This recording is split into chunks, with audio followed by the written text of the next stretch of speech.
Hello guys, I am Shira Legal, and today I'll be talking about the controversial case that has been going around of Ahmaud Arbery and how he was brutally murdered.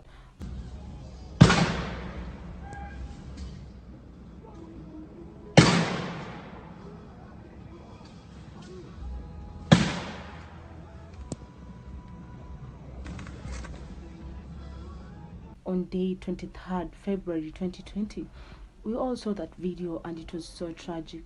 It was tragic to the black community, and I believe for any person who is rational and has humanity, it was tragic to them.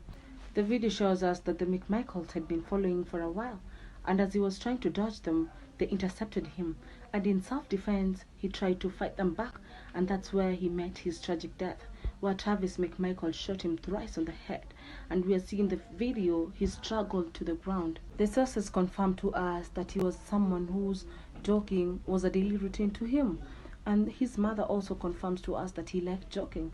Obviously, he was a person who had a very promising future, and that day, February 23rd, was a day like any other. And he didn't know that that day, it was the day that he will meet his maker, unfortunately.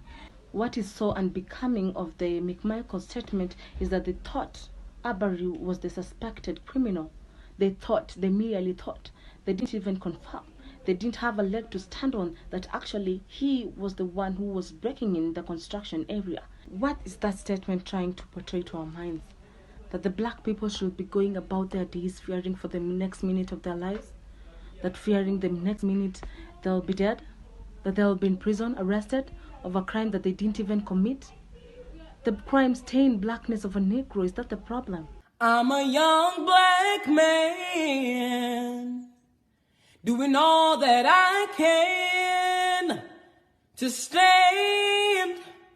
Oh, but when I look around and I see what's being done to my kind, every day I'm being hunted as prey.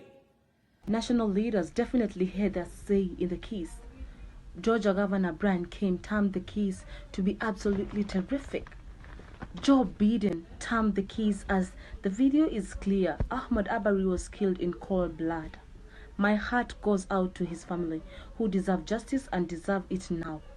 We all know that the justice must be done now. It is time for a swift, full and transparent investigation into his murder, and I totally agree with him. Justice must be done to this family. Justice must be done to the black community. Question is, if it could be a white person jogging down the streets, could the McMichaels have shot him to the ground just because they suspect him to be the person they were looking for, to be the person committing the crimes around Georgia at the times, the break-ins? Could it be so? Are there two laws, one for the blacks and one for the whites? Study shows us that more black people than white people are more likely to be arrested. And if they're arrested, they're more likely to be convicted. And if they're convicted, they're prone to be given long life sentences behind bars.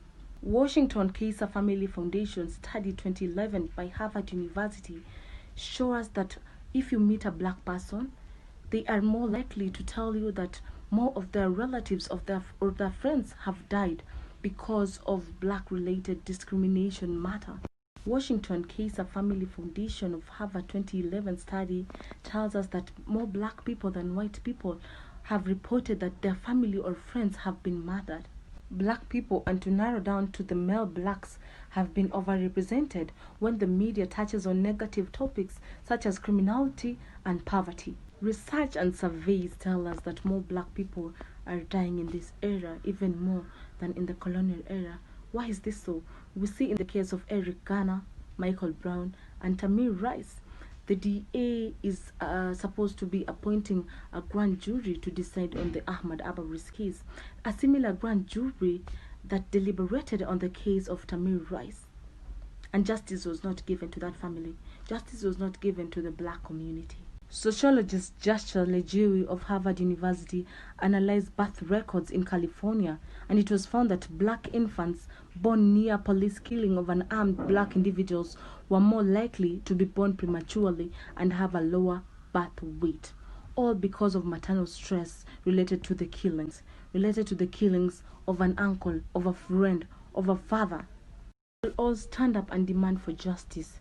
The juries, the white community, the black community, we should demand for justice for Ahmaud Arbery so that this becoming trend, this norm can stop. The Georgian laws allows for the citizens' arrest, but have they mandated citizens to kill fellow citizens, to take matters into their own hands, especially if these people, suspected criminals, are unarmed? Is that even right? It's not. At his best, man is the noblest of all animals, but take away law and justice from him and he's the worst. We should all agree that this murderous duo should be locked away for good. They should be taken off the streets. They are not fit for the society, and we are demanding for justice, that this becoming norm should stop. We can all put an end to this norm. We can all put an end to this unbecoming behavior. It all starts by you. Justice, justice, justice. We demand for justice for the black community, for a new era. It has been Shira Legal, and if you've liked the video, please like, share and subscribe for more legal contents.